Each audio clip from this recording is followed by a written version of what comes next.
Tim penanggulangan bencana kembali melakukan upaya evakuasi dan pencarian korban yang masih dilaporkan hilang. Dan tim juga terus membangun tenda-tenda pengungsian untuk korban gempa.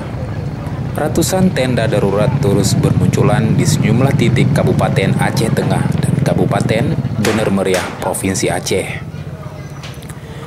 Warga korban gempa yang rumahnya rusak dan rubuh bertahan di tenda-tenda darurat.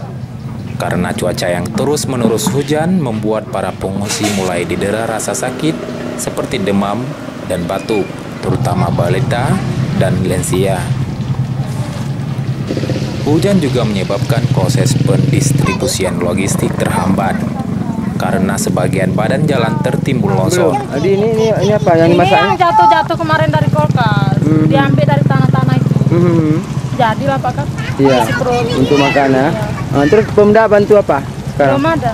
Belum ada sama sekali? Belum. Tenda, Belum. makanan, sembako, Nggak ada. sama sekali belum ada ya?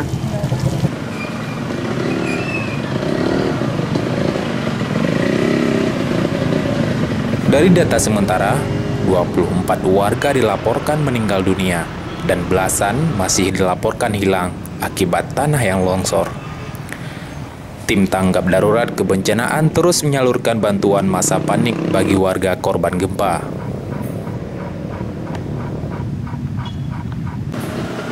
Daspriani Zamzami dan Munandar melaporkan untuk MGC News.